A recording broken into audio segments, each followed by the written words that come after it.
Hello and welcome to Happy Horror Time. My name is Tim Murdoch. And my name is Matt Emmert, and we are here today with a very special guest to discuss the new Netflix horror movie Frankenstein. No, it's Frankenstein. But anyway, it was the perfect opportunity to collaborate with this person. He has his own show called Netflix and Phil, which we have had the pleasure of being on, and he actually interviewed us, which that's something new for us. I loved it. It was a ton of fun, so we had to have him on our show. So I'd like to introduce Phil Faiss. Hi, everybody. Hi, Tim and Matt. Hi, viewers. Phil, we're so excited to have you on. I mean, like, the thing is that, like, when I know we were talking after we were on your show about, like, hey, when can we have you on our show? And I was looking at the calendar. I was like, okay, he does a Netflix show. We got to have a Netflix horror movie. And I didn't find anything until this movie, but it also kind of felt perfect, you know? I would agree with you. Yeah, it appears Netflix is really leaning into different properties. And I think there's something contractually going on with Guillermo del Toro because he's putting a lot of his stuff on there, right? Guillermo del Netflix. I went to his museum like 10 years ago. It was like this huge thing. I didn't realize how much stuff he's put out there. Wait. Tell me more about this because I didn't know there was a Guillermo del Toro museum. Yeah, it was where we were last night. The Academy. It was an exhibit. Yeah, it was an exhibit. And there were all these rooms with all his different movies. And I was like, oh, I guess I have seen a lot of his movies. Yeah, there's a lot of output there, which I'll probably forget during this talk, but he has created so much, and now he's created Frankenstein, which we're going to dive into today. Yes, but before we do, I want to give you a chance to tell our viewers and listeners about your show, Netflix and Phil, how it started, what you talk about. Yeah, give us a little summary. It happened quite organically. For years now on YouTube, have been hosting small videos where it's just me basically speaking to the camera. I had episodes where I was holding up my vinyl records and talking to them. I was holding up comic books, trying to find that happy medium where people would actually view what I was talking about. And then I started a series where I was reviewing Netflix content. And then it dawned on me. I was like, I'm an actor part-time, and there were people I knew, friends who were actually on Netflix properties, going as far back as the television show Glow on Netflix, which was populated by friends of mine who are in the improv scene, and they portrayed a couple of the lady wrestlers on that show. So I interviewed one of them. I interviewed Emma Watson. Is it not Watson? Oh my, I'm going to say the name wrong, but her first name is Emma, and she was on Host that was created in the UK. So there was just this run of people that I just started interviewing that obliged me when I would like DM them and say, hey, would you like to come on? And I'm always surprised when they say yes. So it just continued since that time. Well, you shouldn't be surprised because having been on your show, you're so much fun to chat with. Like, seriously, you did your research. Yeah, and you made us feel really comfortable. And just so people know, I mean, you can find Netflix and Phil on YouTube, and we will put the handle in the episode description. But about, I don't know, was it 8 months ago? Phil reached out to us, and it was very sweet because he wanted us to come on the show, but he kind of wanted to interview us. And again, like Tim and I have interviewed a ton of people, but we've really never been interviewed. So it was interesting being on the other side of that. But at the same time, like you knew your shit. You were asking us stuff. You knew both of us beforehand. You were really well prepared, and it was just a lot of fun. So if you want to check out us on Phil's show, you can find it on his YouTube page and just probably learn a lot about us that maybe we haven't even told on our normal episode. I told my deepest, darkest secret. Yeah, Tim talked about everything in his life. We took a deep dive. Well, and I want to pay you both a compliment because you're so eclectic and fun and have created such a great following that I envy you.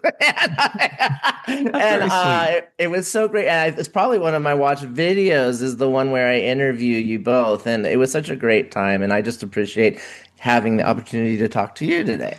Well, thank you. Like, because it's so funny because like I'm thinking people who go to your channel like want to see Netflix people probably see us and they're like, who are these two clowns? Like they ain't on Netflix. You even have a clown on your t-shirt. I do have a clown. Yeah. We always wear, Tim and I, we never plan our shirts together, but we both own so many horror shirts and we just both happen to be wearing two very important found footage film t-shirts, Hell House LLC and Blair Witch Project. Blair Witch, nice. And I was like, oh my God. And we're talking about the furthest from a found footage film, but we're both like, this is a straight up written film. Yeah, exactly.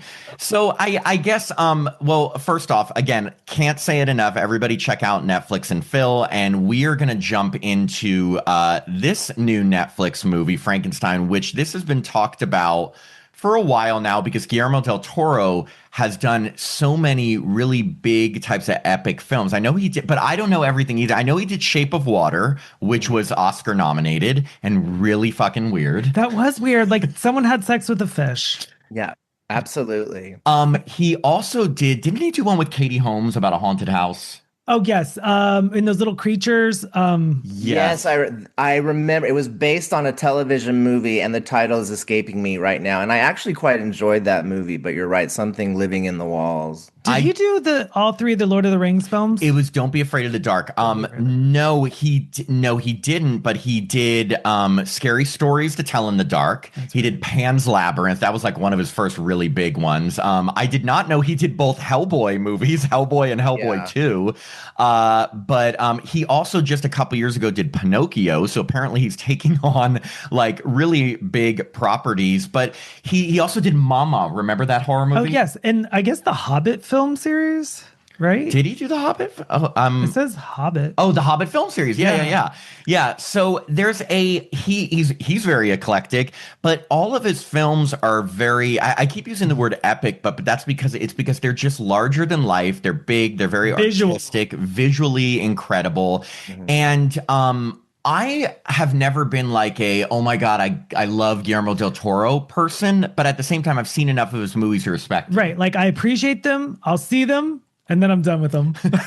What's your thoughts or your history with Guillermo del Toro? Honestly, because I remember as far back as Pan's Labyrinth and Scary Stories to Tell in the Dark is kind of like a comfort horror movie for me. It has such feeling and depth to it.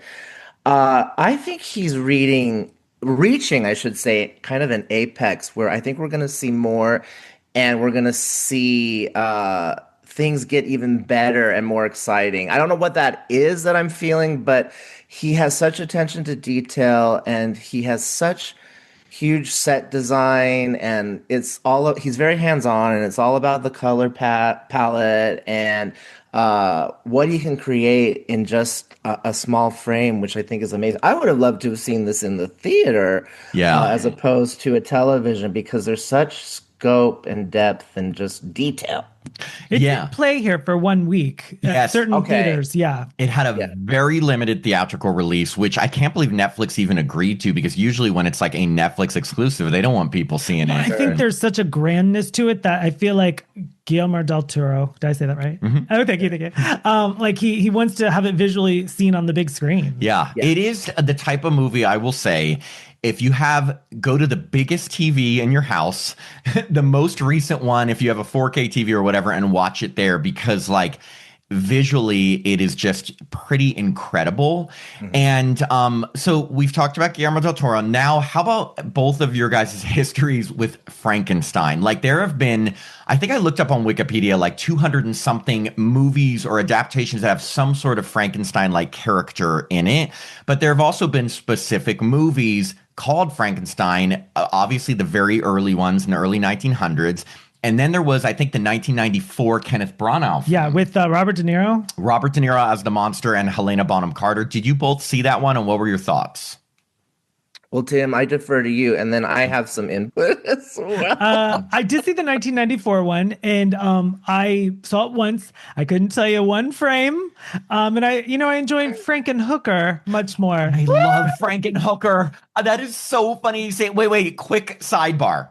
One of my bestest friends in college, Kate, Well, we went to college in Boston, and she used to work at her local Massachusetts video store. And she said they had a Frankenstein VHS, because that's how old we are, that you could press it and it would say, "Wanna date?" Yes. And so they would always press it, "Wanna date?" I think that movie was more built on the marketing and the name, which is fine, but it's also pretty funny. Well, it's a blind spot for me, and I need to check it out. My first dance with Frankenstein, so to speak, my parents were huge Mel Brooks fans. So the only understanding I had of that mythos was Young Frankenstein and Gene Wilder, Terry Garr, Marty Feldman, Madeline Kahn, and just the chewing of the scenery, that whole black and white film, which was just a great love letter to the movies of that era, the early Universal type movies, but it was just layered with comedies. So that's what I knew and understood. Of course, I've seen the other iterations. I know the Universal Frankenstein with Boris Karloff, etc. I'm a great fan of The Bride of Frankenstein, which is has a lot of camp, and Elsa Lanchester in the title role. But I honestly, it's Young Frankenstein for me. It's just funny you say that, because I was just typing in because I remembered. So Tim and I do now like a horror news commentary every other week where we will report on like horror news. I mean, not so much because we're breaking the news, more like just our thoughts on different things happening. And one of the things a few weeks ago we talked about was there is a new show being ordered from Mel Brooks called Very Young Frankenstein, which I thought of when you said that, because I feel like you are going to love that, because I also remember Young Frankenstein. And the fact that Mel Brooks is like almost 100 still making stuff amazing. is incredible. I want to retire. Yeah, he's still kicking it. And so we have that. And he's also producing another Spaceballs, which is just mind boggling to me as well. Unbelievable. I see these release dates being like 2027, 2028, and it's like, this is morbid to think, but I'm like, okay, he's very old. I really hope he continues to be in good health through these. I like that he's working up to the end. Yeah. Yeah. Well, I mean, maybe the end is going to be 120, or maybe he's getting the ball rolling for, because think about how many people he's employing. Like, that's amazing. And maybe he'll be reincarnated as a Frankenstein monster himself. Oh, no. Okay, so my history with Frankenstein, it's not that big of a history, actually. I mean, I always knew of Frankenstein as like the green-headed character that's one of the monsters from Halloween and all. Not from Halloween the movie, but, during Halloween. I saw the 1994 film once also, and I have not read Mary Shelley's novel from 1818. Has anybody here read that? No. That's crazy. You don't go out. I'm just not interested. You don't go out and pick up novels that were written 200 years ago? I don't go near books. No, so I don't have that much of a history with it, but like everyone knows the story of Frankenstein. And what I've always found funny is that Frankenstein is actually the name of the doctor. His monster is actually Frankenstein's monster, but they've become so synonymous that people just call the monster Frankenstein, Interesting you say that, because I don't know if it was tongue in cheek or what, but in this movie, I almost feel like they're pointing at that and making fun of it a little bit, if that makes any sense to you whatsoever. It does, but how so? Explain. Yeah. So there's this, and again, no spoilers, so if you haven't seen it, check it out first. But there are these moments, and I don't know if they're detailed in the book, but where the creator, Victor Frankenstein, and the monster, he keeps reassuring him, this is my name, and it's always Victor, Victor, Victor, Yeah. Victor. And like you said, synonymous, they were sharing the same kind of name or nomenclature.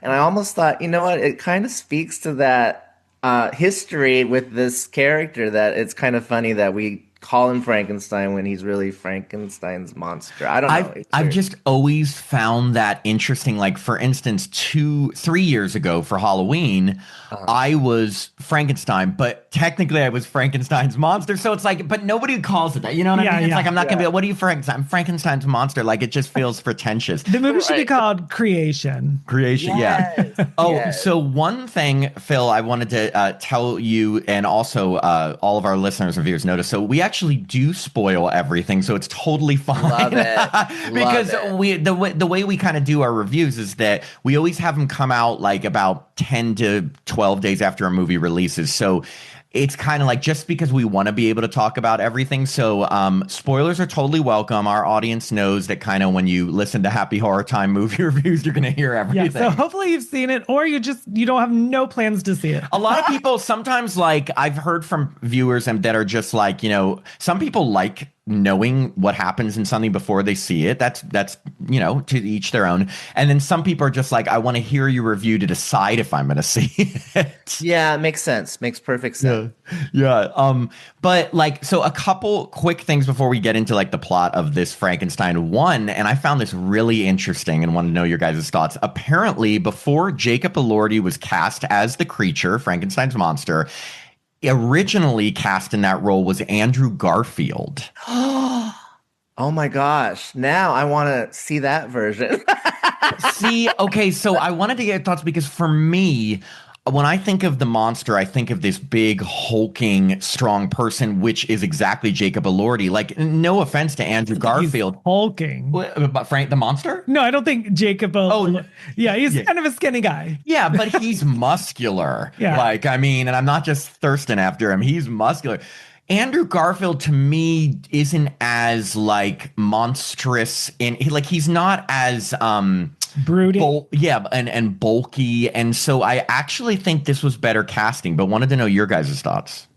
Tim, I have a thought. You go first, and then I'll add my. I was totally happy he was cast. It definitely made my interest peak. I mean, Andrew Garfield's cool. I just saw him in that Julia Roberts movie about the college and everything. So I was more interested in Jacob just because I was like, oh, can he play this? Yeah, me too. I was thinking that too. And I kind of am feeling that myself. When you mentioned Andrew Garfield, I think we would have gotten a more sympathetic Frankenstein that the viewer would probably feel a lot more for. Not that I hated Elordi's performance, but he is so ominous. And I think he did great work as the newly conceived monster. And then we see this transition to kind of the hulking, brutish version that we all kind of know and understand. But I don't know. And Andrew Garfield, I think, would have been, I don't know, I would be more sympathetic toward that actor for some reason. I don't know why. That's a good point. I mean, I think we all have probably seen Andrew Garfield in more movies, Spider-Man, like everything, The Social Network, he's been in a ton. Yeah. Although Jacob Elordi, like his star is rising. Like he has been in a ton of stuff lately and continues to be in a ton of stuff. But I totally see your point. I think maybe people would feel more sympathetic because they know Andrew Garfield, but at the same time, maybe that would have worked against it because like Jacob Elordi, people who don't know him could just be like, this is just a creature and could really not even think of the actor. Although I will say this. Say it. I find Jacob Elordi incredibly attractive, and it was hard not to even look at him as this deformed monster and still not think he was incredibly attractive. There was one shot where I thought like everyone here has seen Rob Zombie's Halloween 2. And like he just wears like the black cape and his face is kind of peeling up like the mask was. I was like, oh my gosh. They made Halloween 2, Rob Zombie. Okay, so now I want to interject this really quick. So, and I won't get the character name right, but I love the makeup design. I love the aspect of how they patched together this monster and the symmetry. It often reminded me of, is it Nebula? Who's the character in Guardians of the Galaxy that's the female alien? I can't think of what the name of the character is. Do you guys remember? I don't, but I know it's played by the woman who just won the Oscar, right? Oh my God. I'm gonna look it up. So talk amongst yourselves. Wow. Oh, so are you talking about the makeup and how that, because it's so funny you mentioned that, because from a makeup perspective, Tim actually brought up a great reference about the people under the stairs Oh one. yeah, I just was as I was watching it, he looked like a very specific person under the stairs, which is a whole different title. The person under the stairs. Not the people, the person. Yeah, Yeah, it looked like it was the guy who comes out at the end, Yeah, right? yes, yes. Yeah. you're absolutely right. Well, they had a lot of similarity to other characters that we've seen before. So, yeah, Karen Gillan's Nebula in Guardians of the Galaxy. I kept seeing that in Jacob Elordi's Frankenstein for some reason. I don't know Okay, why. I'm thinking of the totally different actress then, because she's not the one who won the Oscar last year for supporting actress, but she's in Guardian of the Galaxy, and I'm totally blanking on names. But we'll move on so I don't feel dumber than I am, Too because late. she's an Academy Award-winning actress. She's in all the Avatar movies. Right. Zoe Saldana. Zoe Saldana. I That's got right. We're it. thinking of Zoe. Yeah. Yes. But yeah, this, I don't know why I kept seeing that. Well, there's a lot of blue and green hues in his makeup design, and it looks like where she's more mechanical and kind of an automaton, there's a lot of green and blue in her makeup. So I'm looking at it now, and she kind of looks like the female Frankenstein monster to a So degree. funny. So before we go into like sections in the movie, just overall thoughts on Frankenstein in general. And I'll start and just tell you, because I'll be completely honest, this wasn't a movie that I was incredibly looking forward to. Like I'm a slasher guy. There's certain aspects of horror that I'm more interested in. I've never been that interested in like period pieces about these universal monsters. I loved the Invisible Man remake with Elizabeth Moss, the modernized tale of it. So I was just thinking, okay, but I'm intrigued. It's Guillermo del Toro. And I've got to say, though, I was pleasantly surprised and actually really enjoyed this. And I surprised myself, because I totally thought I saw, 2.5 hours. I felt like Tim, Oh, I am not a fan of the long film. but what I will say is that I felt like the movie really moved. It felt really epic. I thought, incredible performances across all. It kept me interested the whole time. And it also had a very emotional aspect to it that I wasn't expecting from this type of movie. Like, I felt very sympathetic to the monster. I felt almost teary-eyed at the end when Victor finally asks him for forgiveness for treating him like shit, and the monster kind of forgives him, and they realize that they're both good people deep down. I felt like there was just a lot to unpack in the messages it had, and it just had so much more to it than I was ever expecting from this movie. So I was pleasantly surprised.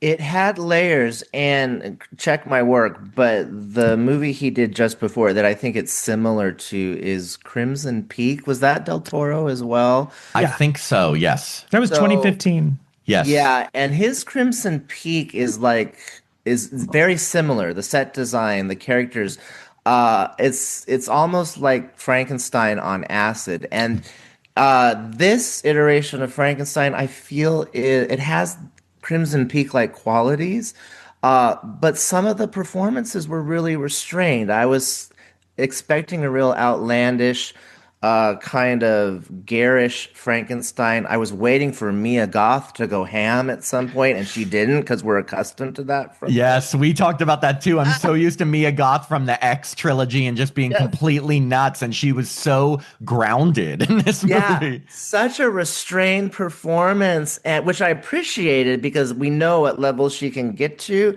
But I loved her focused, kind of almost demure, kind of concentrated approach to this role. The person or the character that did go ham was the creator, Oscar Isaac, in this role, who I was pining for throughout the film. We see more of him, I think, than we do Jacob Elordi. I mean, Surprised he got naked. we see butt, and we even see pubes. I'm gonna be honest. I'm throwing it out there. We all saw it, right? Yes. No, he is. And you know what I love also, being a man in his 40s. We looked up that Oscar Isaac is a man in his 40s. And again, so we still got it, people. Like, you can still Yes. lust after people in their 40s, and they can still do nude scenes. So Oh, Tim, yeah. get on that camera and take it off. Right? I auditioned and they said, no, we want Oscar Isaacs. Yeah. Uh, And then you auditioned for the monster. Yeah, then I auditioned for Frankenstein, but it's not really Frankenstein. And they said, no, we want a star. And I said, what? And you said, what? I said Mia Goth's part, and they'd like, it's Mia Goth's part. And I said, whatever, Guillermo. So then Tim settled for ship person number 7. 9. And they said, you know what, your scene's cut. No, he was not in it. But that is funny because Tim does do background work, and anytime check it out, he could have definitely been in this if you had been where they filmed it. I know. What country was it?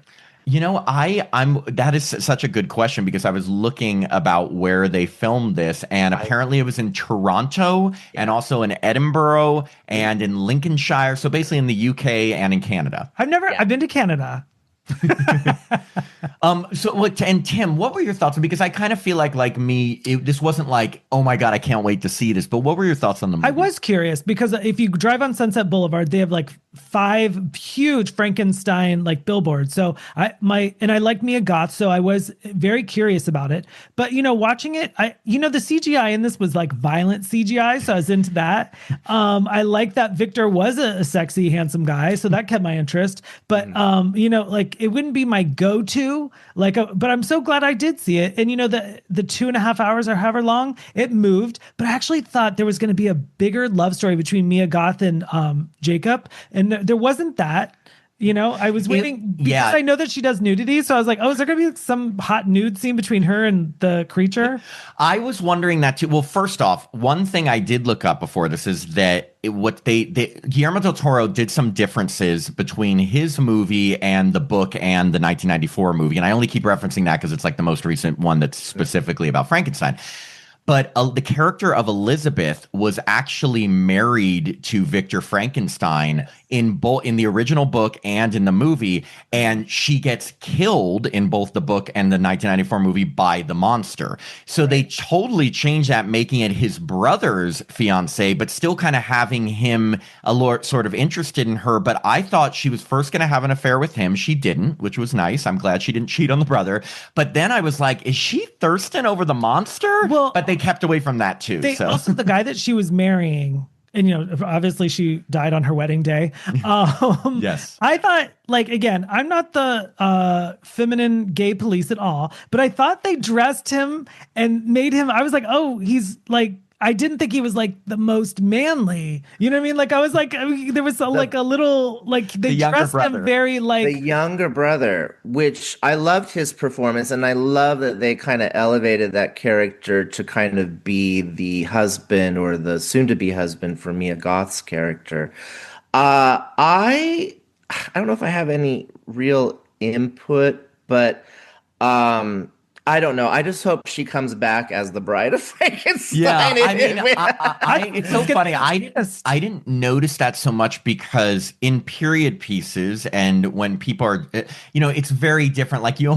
Did you ever hear the thing where there were, I think, some videos about this? It's is he gay or is he European? It's almost like people just see different cultures sometimes and oh, that's gay or something so I think due to the time period and a difference of acting, maybe they could come off more feminine or just difference by today's standards. I say that as a man who has been accused, or there could be truth in it. I'm not the most manly. So him, I was oh, that's an interesting aspect. She's marrying as I have black fingernails. Why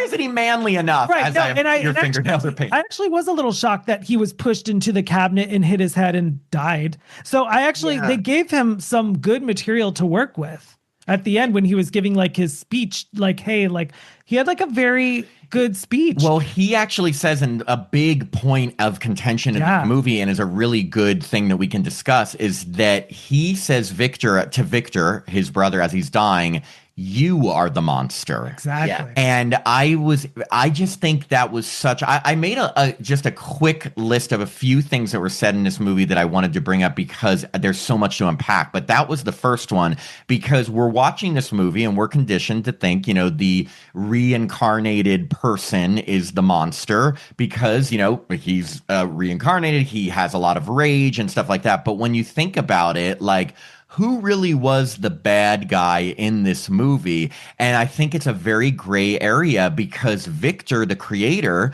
created this monster, gave him life just to chain him up and then try to burn him to death when he's escaping because he's just not satisfied with his intellectual development and he's only saying a word and not even giving him a chance.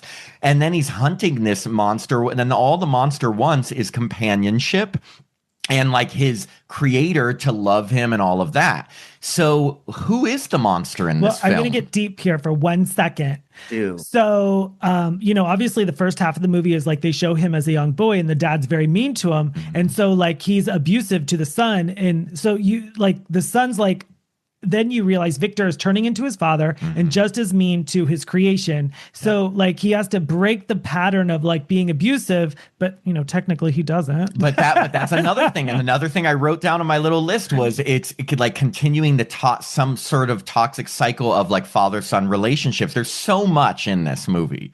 That's exactly it, because Del Toro speaks to generational trauma. There's an adjacent documentary, I don't know if you guys saw it, on Netflix about how this film was made. And when interviewed, he's talking about his relationship with his parents and now his relationship with his children.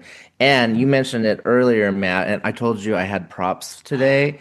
Yes. So here's a similar story. Pinocchio, which Guillermo del Toro did the 2022 film of. Yes, absolutely. So I don't know why he's drawn to these sort of stories, but that's something that fascinates him, the relationships between parents and children and throughout generations. So do we think that Victor was the monster or the monster was the monster, or they both were monsters in their own right? Or are we all monsters in some moments? I think Victor was the monster. Yeah, I think if we are going to go deep, I think it all means that we have to make amends prior to our passing with oftentimes our parents or whoever reared us, because sometimes those relationships can be chaotic and hard to tolerate at times, but there comes a day where sometimes we have to seek forgiveness and grab your Kleenex, everybody. But this is kind of the feeling that's coming up for me. I don't know that there was any outright villain in it unless it causes the viewer to kind of reflect and think, wow, I need to make amends with my son or my daughter or my father or mother. That's kind of what I took away from it. Yeah, I mean, you compare the two, Victor and is his name Frankenstein? What's his name? Well, just say the creation. I mean, or the creation. We can, like the man who is stitched together. I would say Victor is because he's aware of what he's doing, where the other guy is a creation, so he doesn't really know what he's doing and he's just learning as he goes. But we do know that he liked Mia Goth and Mia Goth liked him. And, well, because Mia Goth treated him with care, love, understanding, qualities that Victor rarely treated him with until the very end when Victor's on his deathbed. But I will say, and I know I'm jumping to the end, but like Guillermo del Toro changed the ending of the book because in the book, Victor is still hunting the monster to try to get rid of him to his death. And then the monster finally finds Victor dead and just wants to be burned alive with his body. There's no like forgiveness moment. So Guillermo del Toro totally changed it where finally Victor, before he dies, realizes that he treated his son, he's calling him now, badly, and the monster forgives him. And so it's much more of a hopeful, optimistic ending. It is. It definitely is. I have a question. Check your notes. Does Mia play Victor's mother in the early scenes? She does. And I read an article where they said she a couple reasons, because the thing about Guillermo del Toro that I really respect is that everything he does there's a reason for, and he's thought it all out. And apparently he wanted to show that because Victor as a kid was so enamored by his mom that he would kind of fall for someone that was sort of like his mom. Sure. I mean, obviously it's being played by the same character. And they had Mia Goth, I think, put on some prosthetics to look a little different. I didn't know until I saw this artitle. Did you? No, you text messaged me this morning and you're like, guess what? And I was like, what? And then I threw my phone against the wall. You threw it and said, I was like, the world's ending. Well, yeah, I was surprised because you're right. I think she's wearing prosthetics. And again, a really understated yet connected performance with the mother to the son. I don't know. I'm singing the praises of Mia Goth, and I didn't know that I would. The only thing that I didn't like is She has beautiful costumes, but there's one scene in particular where she wears this headdress that frames her face, It's like, and blue. it's like the blue feathers, and I'm like, it's just not very flattering. It I'm reminded me of like, it reminded me a little bit of Sarah Jessica Parker's wedding dress in the first Sex and the City movie when she had the big yes, feather on the side, but if you put a right. second one. I thought all that dialogue, I mean, granted, it was that time period, but as a Mm. soap watcher, it seemed very soapy to me because everyone's Sure, saying something without saying what they really mean. Yeah. sure, I mean, yeah. and there's another quote from the movie that the monster says that I wanted to talk about because I thought it was so insightful, and anybody can understand this in the grand scheme of life. It was, the world will hunt you and kill you just for being who you are. And I mean, it's just, you take one line that has so much meaning to it. I mean, look at wars, look at discrimination, Yeah. look at most violence, and it truly is. It's just like the monster, the creation. He is being hunted for just being. He didn't ask Just for this existing. life. Yeah. He just existed because Victor selfishly wanted to conquer death, and that all stemmed back from many things. Number one, his mom's untimely death, and number two, his dad's inability to save his mom, and number three, his dad constantly like testing him on stuff, so he wanted to be better than his dad. So he creates this thing with no plan. It's almost like someone like having a kid but not really wanting kids, and being like, what do I do? Yeah. So, and then the monster is being hunted, of course, even though he just wants companionship. But it really struck a chord with me because it's like, so many people are persecuted, and not to make this too political, but persecuted, hunted, discriminated against, and killed just for being who they are. Number 4, this movie has it all. Yeah. No, I love these parallels to modern times. No, I'm glad they didn't shy away from that. And you talked about something that I appreciated that they also didn't shy away from when the monster is first created. Victor has him chained up in the bowels of the castle. But there are moments there where it was just almost like it was very homoerotic, if we can say that. And not and of course I thought that was interesting, but they really were just, I don't know, it was very sexy in a way. It Well, was there was yeah, I was like, I know that there's nothing going on between any Right. man in this movie, but when Right. the men talked to each other, they talked very close and almost seductively. And Yes. I didn't mind. It was just, I was reading into everything. I was like, oh, is this going to be a modern day twist? It's tough because look, as gay men, which all of us True. are, we look at male relationships probably a little differently than straight males. With that said, I think, again, you can have love and care and for someone who is male, if you being male, and it be completely not sexual, but it's still affection. And I felt like, again, Victor had created this almost like it's like his child.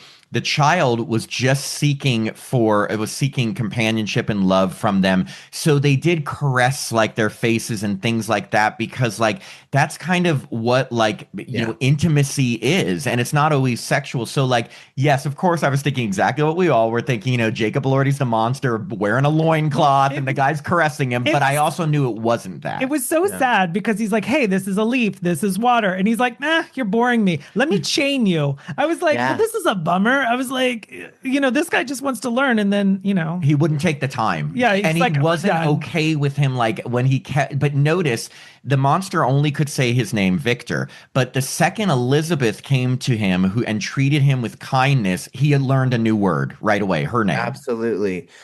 If I could, I did want to touch upon, and I don't know, and tell me if I'm wrong. I don't know if this character exists in the book or previous iterations of the story, but Christoph Waltz is the contributor, the financier, if you will, so that this monster gets created.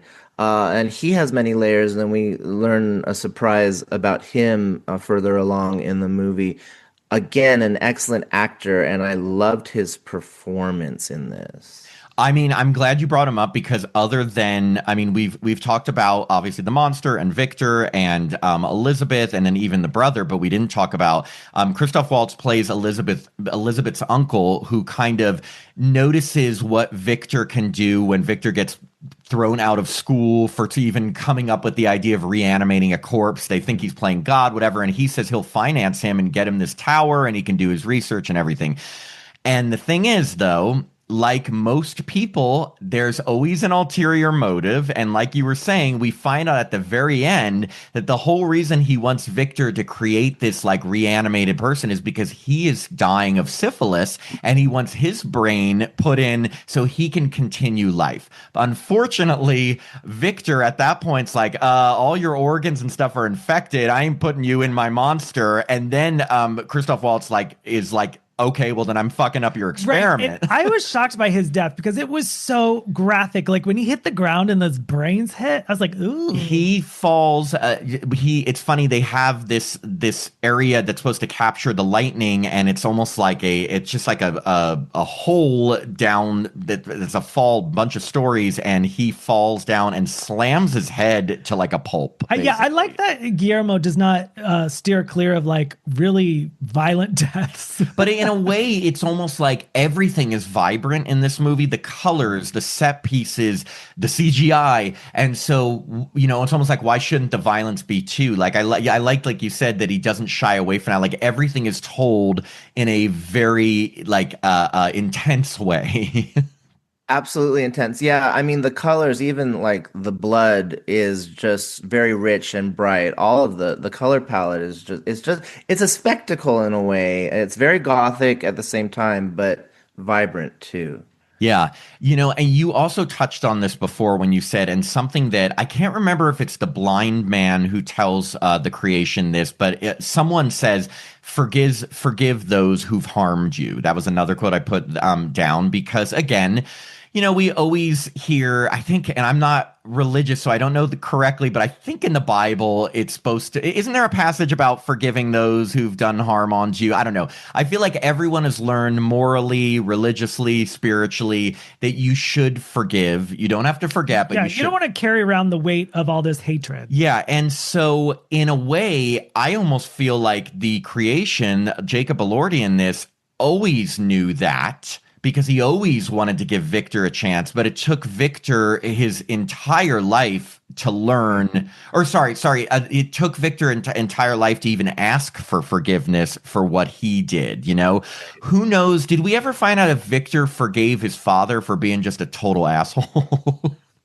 And what also a great character, also so menacing, and I appreciated that actor's performance too. My favorite scenes are when Victor is a child with his brother in his early life. It's really quite beautiful and striking, that whole section. And even the father, like, again, so many qualities or so many layers of this that you can compare to real life, like the preferred child. Like, obviously, as soon as his younger brother was born, the dad was so sweet and nice to him. And we all know whether we're the favorite or our siblings are the favorite. Everyone has kind of experienced a little bit of parents showing favoritism in some aspects. You know what I mean? Yeah, it was tough for me to relate to because I know I'm the favorite. But I noticed that the one thing that really affected me, I did not like, is he's like, oh, I'm not going to hurt your hands because you need those to live. But vanity wise, I can smack your face. I was like, oh, this is disturbing me. That is awful. Yeah. I thought there were some chilling moments, but there were times when I did feel a little bit tearful and introspective. Beyond that, I don't know if there's well, I do have another prop that I want to show you, but please bring it out. Yeah. No, we're kind of just going all over the place in this. For some reason, this movie, I bought this toy several years ago, and Jacob's character in the movie reminded me of this toy I own. So for your viewers, I'm going to show you. Oh, it does look technically a zombie, but I think it really looks like the Frankenstein monster. I'm telling you, it's that tall, like Yes. sort of sexy, I've got to say, because I do think the monster, I have never thought Frankenstein in any adaptation I've seen was sexy, but in this one he was. So that So tall, dark, sexy. and handsome, but also because they made him so sympathetic Yeah. and Yes. because you knew deep down he really just wanted to be loved, like those scenes when he just wanted the hand patting his head. Oh I my mean, it could have gosh. brought a tear to When my, yeah. when the blind man was like giving him a hug. Yes.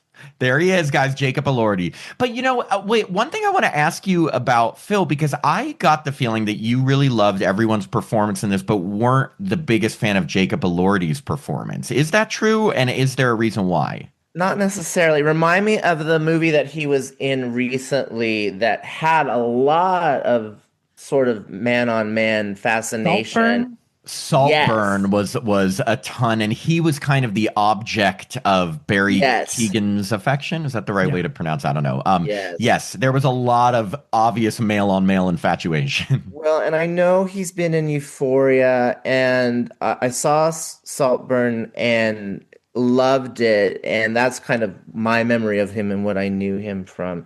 God, I guess I think I wouldn't have said that had you not mentioned that we could have seen an Andrew Garfield monster. it's interesting. So I didn't hate his performance. My favorite part is the when he's first created his childlike quality, and in this documentary that you can also find on Netflix, he said he studied a certain type of dance and movement, and in the bowels of the castle, he's moving in a certain way that's very childlike or someone fresh and new to the world. It was very interesting to me. I think that's why I was very impressed by all performances in this movie. I didn't think there was a weak performance. I really can't think of it. And that's crazy because usually I I can agree immediately think of 100%. it. And the reason why I actually think Jacob Elordi was a standout is part of it is because of those movements, because the way he moved felt like you said, like he was really thinking, like it was childish. It was like someone who's unsure of themselves, someone who doesn't quite know how to navigate the world. And I was like, okay, wow, it's hard enough to act, I'm sure, but to also make sure every movement is like that is pretty admirable to be that It dedicated. It was poetic. It was almost like ballet. And to top it off, the understanding is he would sit in makeup like 10 or 11 hours, even before shooting. So I can only imagine you would have to have so much stamina to not only have to sit through that and then have to create a performance on top of that. It must have been absolutely Do you exhausting. think he had a movement coach?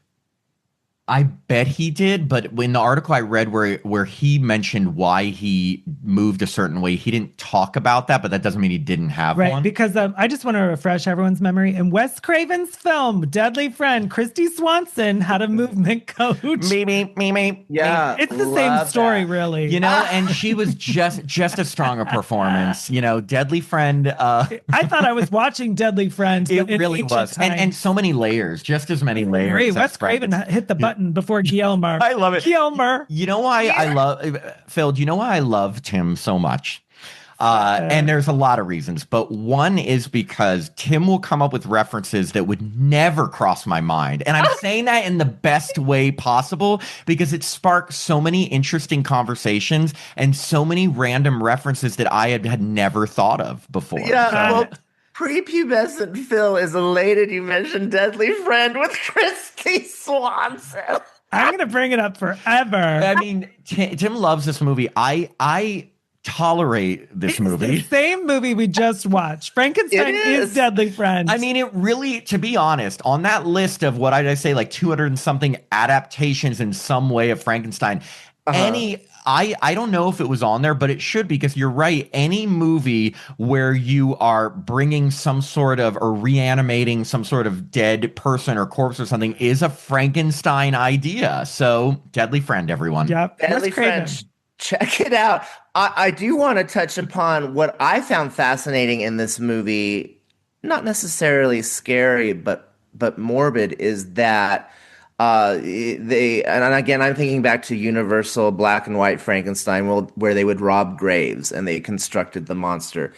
Here they're taking victims of war Yes. off the battlefield, and there's scenes where you see Victor slicing them apart, and it's so asymmetrical, and you get this kind of patchwork of a Frankenstein. You know, it also reminded me of the character of Sally from A Nightmare Before Christmas, like all stitched together. It was a very similar color palette. Again, is just how they looked to me. But those scenes with all of the anatomy, etc., were fascinating to me. You want to hear something funny that I think is like, it's like they have to do it a certain way, is that, okay, by today's standards with plastic surgeons and Beverly Hills doctors, if you were doing a 2025 Frankenstein, the person would be stitched together perfectly or in such an overly perfect way that we know. Fantastic idea. But back then, obviously, like you said, not only did they not have those skills to make it perfect, but almost like because it's a horror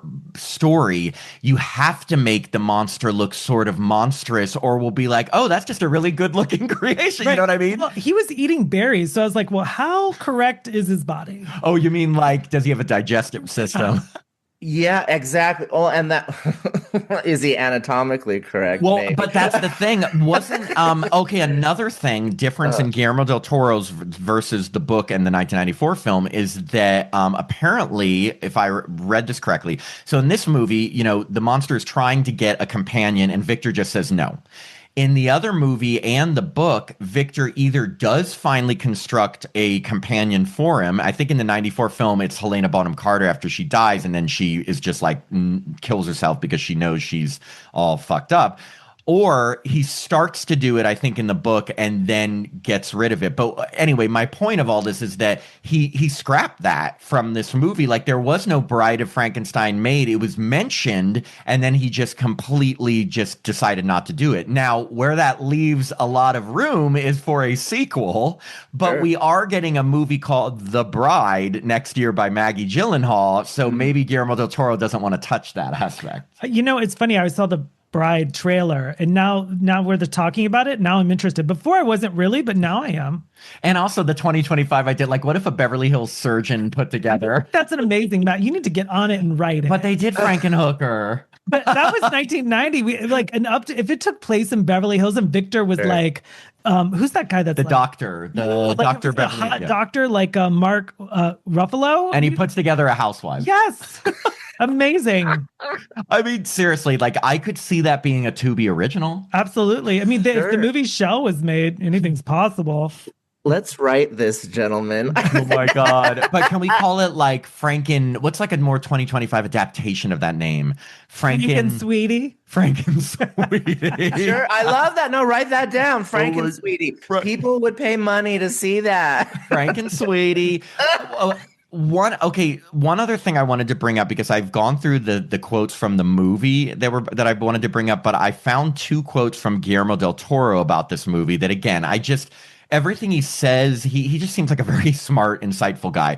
But he was talking about the movie, and what I liked is that he's not afraid of saying what he meant by different things. Like, he's not one of those directors that like, I'm going to make you figure it out. You know, he said, the first quote I have is, Frankenstein is about somebody accepting life in the absence of death, being blissful any moment you're alive. Now, obviously, as human beings who die, we don't get the absence of death, meaning we do have to face death. But the more important part is like almost like taking advantage, I think, of your life and making sure you're happy in the moments that you are alive. Because even though we don't get to live forever, it's still important to find happiness in the moments of being alive. So anyway, just wanted to get your guys' thoughts on that, if you have any.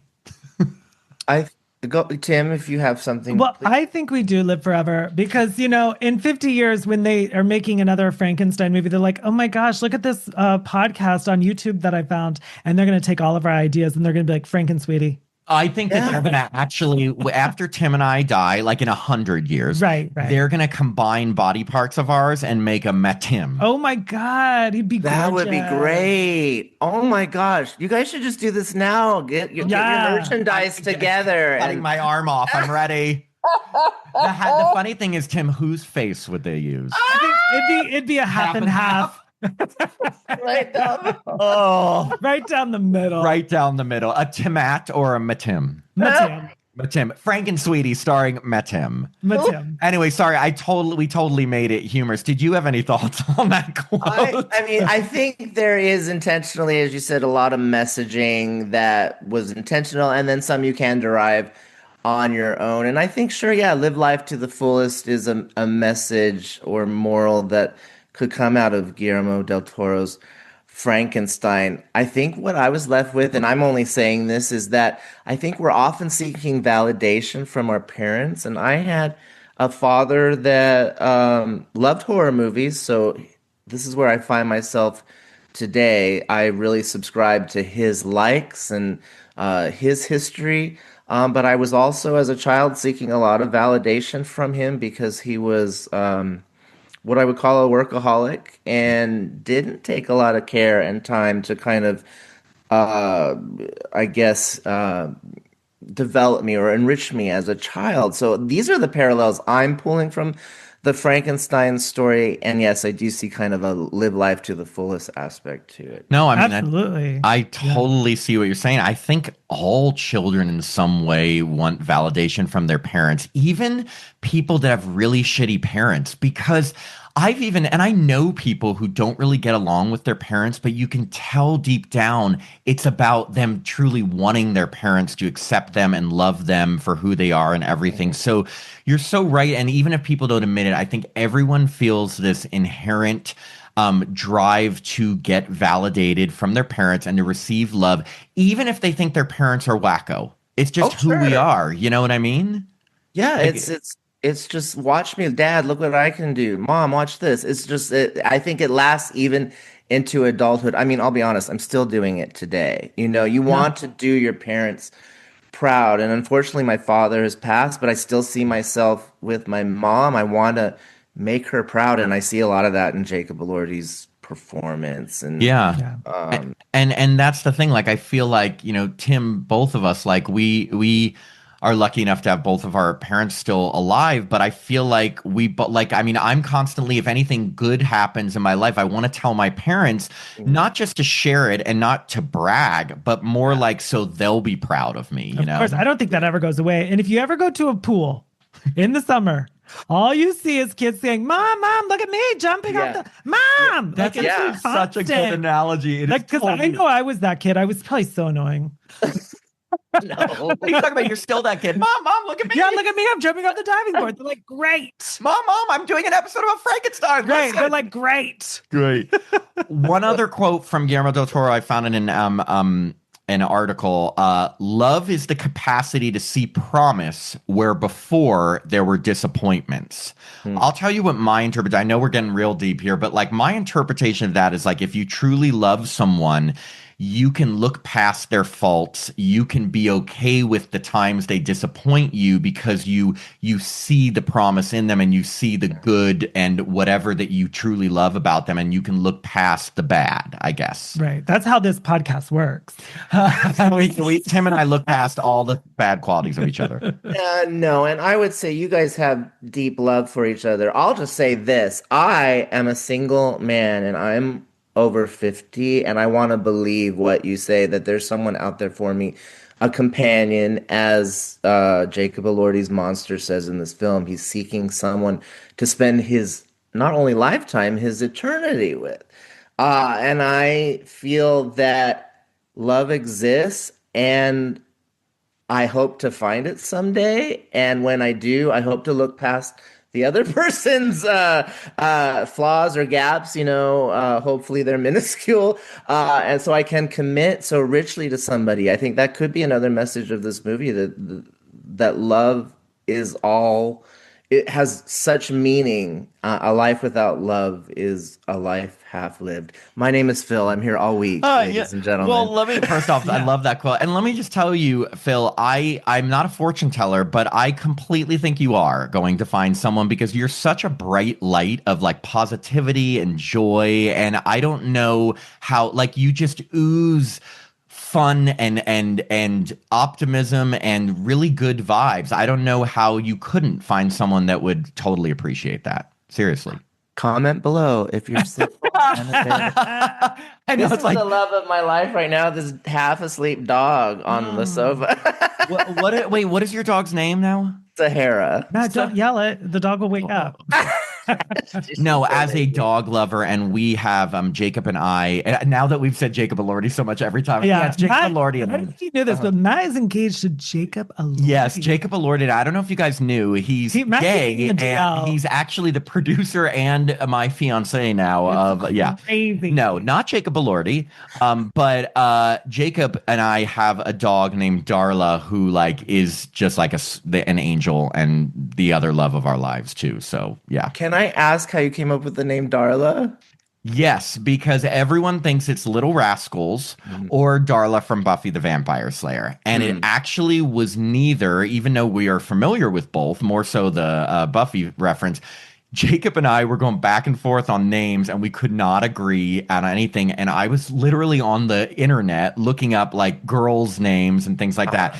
And I was anything that I kind of liked for a dog, I would read out to him and we were not agreeing on anything until I said Darla. And he's like, oh, I kind of like that. I was like, that story. I kind of like that too. And we both were like, let's do it because we agreed and it's cute. It's perfect for a dog. And that's how we got it. We need to get Darla and Sahara together. Can I tell you the story of how Sahara got her name? Please. You guys were in the desert. Going way off topic. No, I had an opportunity to go see Magic Mike live at the Sahara Hotel and Casino here in Las Vegas. And I took my mom. She got a lap dance. History was made. That's amazing. And it was the next day I went to the animal shelter and it was just a rich memory for me, even though it happened 24 hours before. It's when I got her, I'm Magic Mike at the Sahara Hotel. And I was just that's her name. And there she is. She's magic. I'm going to have to get a dog well, I can't get a cat. I'm allergic. Yeah. But I'm going to name him Frankenstein.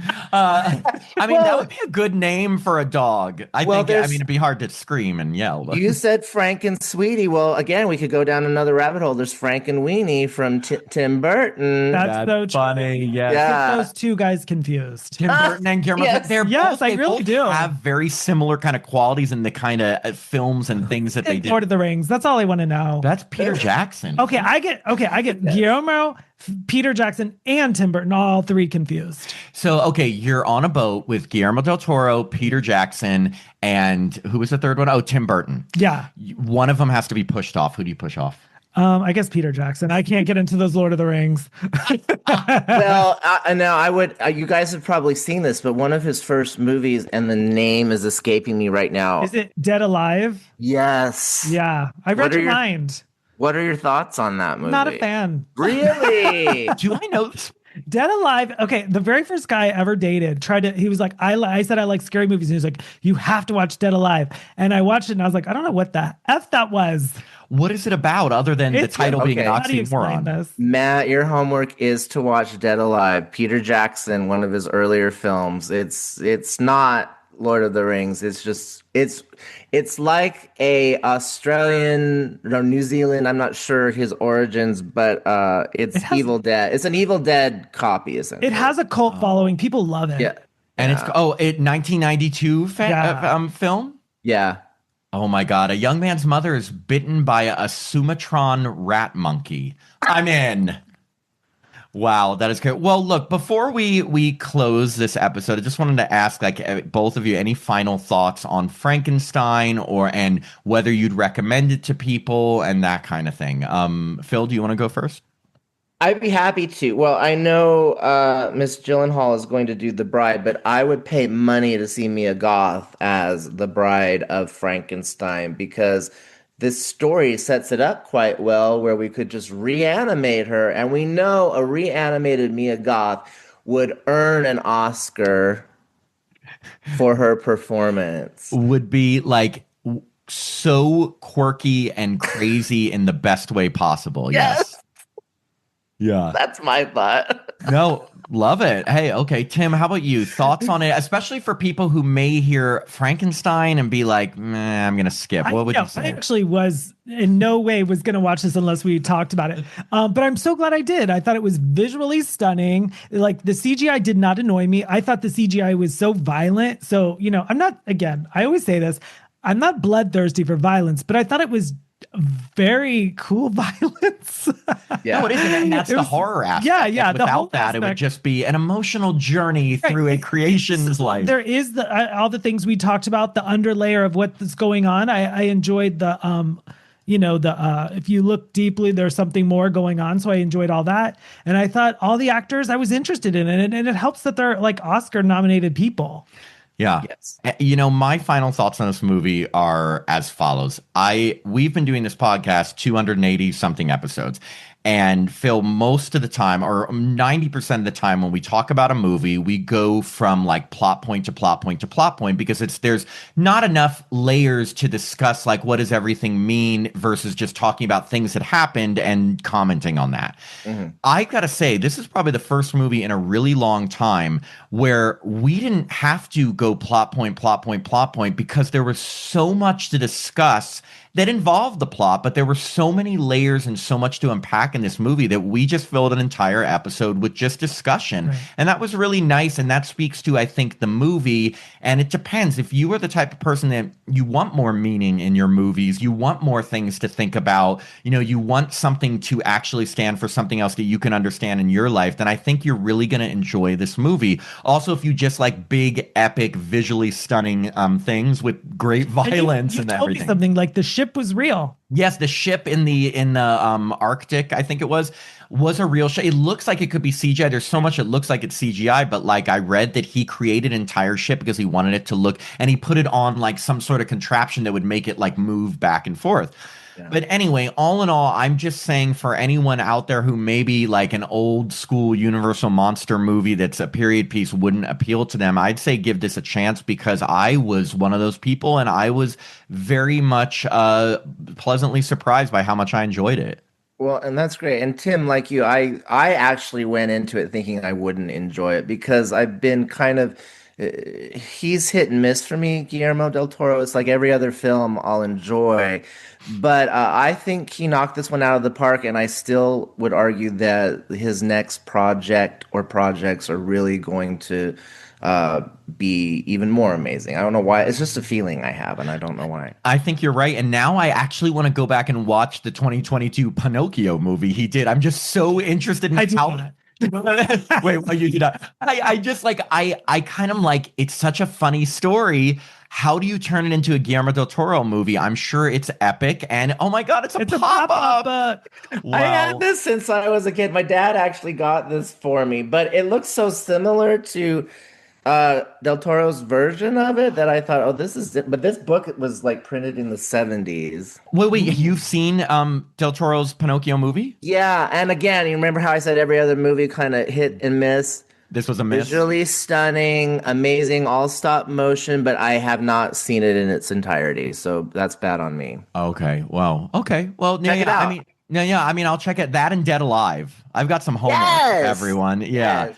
Well, anyway, Phil, thank you so much for coming on our show. We're so grateful to just have you as someone who reached out to us, and we're a fan of yours. And like, we want everybody to check out Netflix and Phil on YouTube. Again, you can get this bright, beautiful personality talking to you about more Netflix stuff, not just Frankenstein. Yeah. Jacob Elordi. Props, everybody.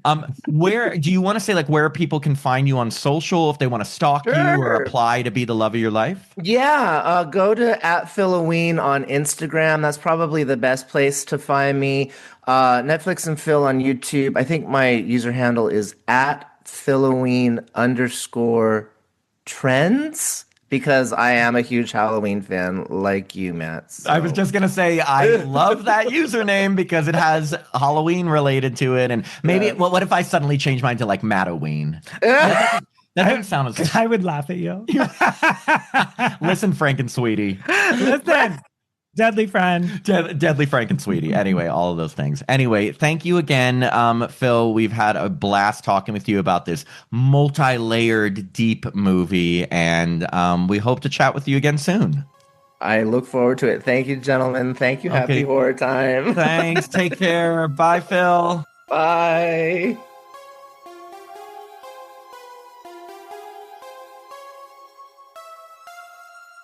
Thanks for listening to another episode of Happy Horror Time. If you'd like to support the podcast, please sign up to be a patron at www.patreon.com/happyhorrortime.